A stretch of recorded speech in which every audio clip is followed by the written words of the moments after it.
Alors Luc, on se demandait pourquoi la FIFA avait donné un prix de la paix à Donald Trump. C'était vraiment n'importe quoi. C'était tellement malaisant, cette cérémonie-là. Donc, on en sait un peu plus maintenant. Ben, c'est-à-dire qu'on en sait un peu plus, faut faire le lien officiellement. Mais il y avait un premier lien qu'on pouvait faire, c'est qu'on avait dit, hein, c'est pas le président américain, ni le premier ministre Carney ou Mme Sheinbaum au Mexique qui vont décider des villes où on va jouer les matchs.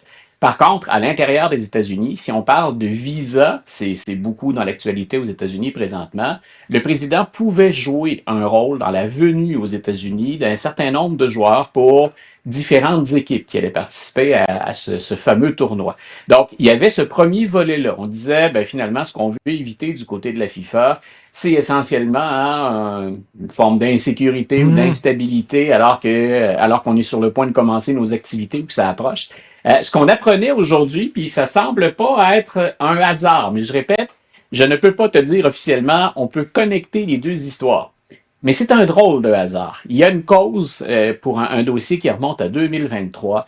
Il y avait une cause qui implique quelqu'un qui a travaillé à la fois pour Fox News et pour une association qui était basée en Argentine.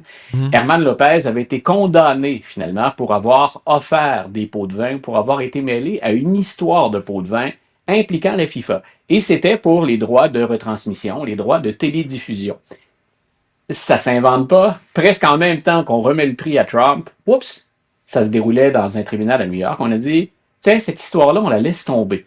Je répète, Oui. on a 2 années d'enquête, on avait, semble-t-il, beaucoup de preuves, et soudainement, M. Lopez se retrouve libre comme l'air, débarrassé de ses accusations, au moment où le président a reçu son certificat, sa médaille et son prix de la FIFA. Donc, si jamais il y a de nos auditeurs ou de nos auditrices qui ont envie de lire un petit peu plus là-dessus, beaucoup de médias américains ont récupéré la nouvelle. Il y avait un très bon article, entre autres, dans le New York Times, où on allait plus là, en profondeur et où on en apprenait plus sur qui est Lopez. Ça aurait permis à Fox News de l'emporter sur ESPN, par exemple, quand on parle de compétition entre les réseaux. Donc, si vous croyez au hasard dans la vie, M. Lopez, qui est mêlé à la FIFA et à la corruption, ben, il n'ira plus devant les tribunaux, n'aura pas à rendre de compte. Et M. Trump, le président, le Ben, premier prix de la paix de l'histoire de la FIFA. le premier et le seul, d'après moi, Fred. Ouais, mais la FIFA, c'est pas facile, hein, parce que depuis les années, la corruption leur colle un peu à la peau aussi. Là, on se souvient, en 2015, ça avait brassé en procès jusqu'en 2022.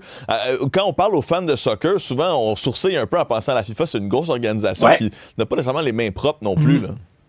Ah, écoute, on a comparé ça souvent au fonctionnement de la mafia. M. Infantino, celui qui remettait le prix d'ailleurs à Donald Trump, a été mêlé à de nombreuses histoires. Lui aussi s'en est sorti, mais dans ce cas-ci, il semble planer aucun doute sur le fait qu'il n'était pas coupable. Il n'y a pas ce genre de hasard ou d'heureuse coïncidence, comme c'est le cas de M. Lopez. Mais écoute, je suis un amateur du mondial ou des compétitions et j'ai toujours un profond déchirement. C'est organisé par la FIFA.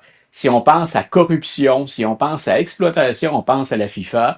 Je regarde le match parce que j'adore la performance d'athlètes qui sont exceptionnels, mais il y a des gorgées, disons, de bière, tiens, en prenant un match qui s'avalent plus de travers que d'autres à certains moments donnés. Luc, des milliers de documents là, relatifs à Jeffrey Epstein qui ont été rendus publics là, par les démocrates, plein de photos. On voit Woody Allen, je suis très, très déçu, étant un fan fini de Woody Allen. Bill Gates.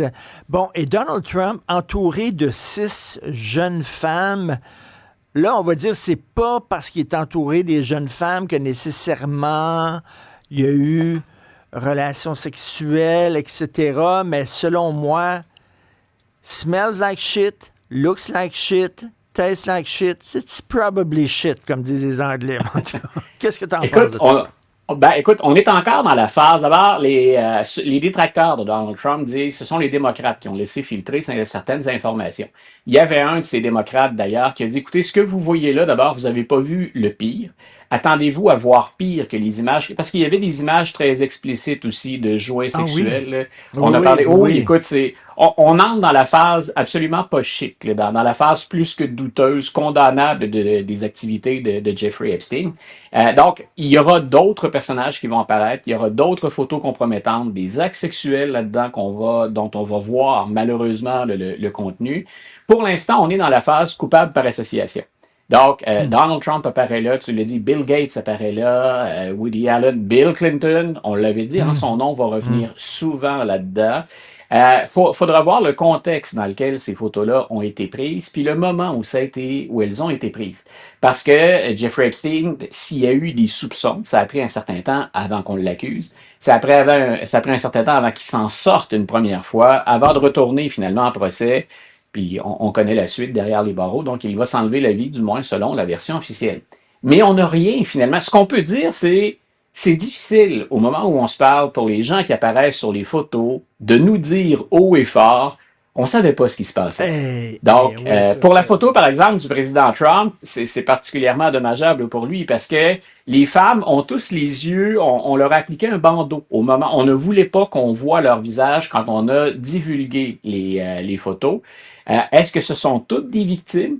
Elles étaient là en tout cas. Donc on l'a dit, on l'a confirmé, on ne peut pas dire que ce sont toutes des victimes d'Epstein et du trafic qui apparaissent avec Donald Trump, mais on leur a quand même caché les yeux pour qu'on ne puisse pas les reconnaître. Écoute, il y avait des condoms à l'effigie de Donald Trump, il y avait des menottes, il y avait des... Je rigole en passant. Anecdote, c'est vendredi, puis c'est un sujet qui est lourd et sérieux, c'était « I'm huge ». Donc, c'était vraiment typique de Donald Trump. C'est ce qu'il y avait sur l'enveloppe de condom. D'ailleurs, c'était pour quelque chose comme 4,50 $, comme quoi on a toujours monnayé le huge du côté de Donald Trump. Mais non, écoute, c'est ça que je te disais, c'est qu'on n'a même pas le pire. À la limite, ça faisait cocasse de voir ça. Ça l'est moins quand on pense à ce à quoi ça servait puis dans quel contexte ça a servi. Voilà, merci à l'équipe pour la photographie. Donc, je ne m'étais pas trompé sur le prix, je pense. Donc, les documents, là, on ne voit que la pointe de l'iceberg. Ah oui, il y a d'autres documents qui s'en viennent avec d'autres noms et tout ça. Ce qu'on a dit, c'est que ce que les démocrates ont dévoilé aujourd'hui, on s'attend à ce que les républicains fassent la même chose parce que maintenant, tout le monde est obligé de divulguer le contenu des fameux dossiers Epstein. On aurait à peu près épluché le quart de l'ensemble des documents dont on dispose à la Chambre des représentants. Donc, on a 75% de documents à venir et ceux qui ont commenté ou qui ont pris la parole dans les médias jusqu'à maintenant disent attendez-vous, ça va se corser en termes de contenu graphique là, ou en termes de nombre de personnes qu'on peut étudier. Donc, on l'avait dit, ça va toucher beaucoup de gens. Et là, il n'est plus question de républicains, de démocrates. Il n'est plus question de gauche, de droite. Ce sont des gens qui représentent ceux qui ont l'argent ou le pouvoir, et parfois les deux, qui se sont associés à Jeffrey Epstein. Et ça apparaît de plus en plus difficile de nier que tous ces gens-là savaient qui était Epstein dans ses habitudes de tous les jours, dans son trafic, puis dans le nombre de jeunes filles qui circulaient littéralement quand on était accueillis par Jeffrey Epstein, que ce soit en Floride ou à New York. La boue va frapper le ventilateur et ça risque d'entacher énormément de réputation. Merci, bon temps des fêtes, Luc. Toujours un plaisir de te parler. C'est vrai, c'est notre dernière ensemble. Tu n'es pas là la semaine prochaine, donc écoute, à la famille et à toi, de très, très joyeuses fêtes, puis au plaisir de te reparler au mois de janvier. Ben, tout à fait. Repose-toi bien. Salut.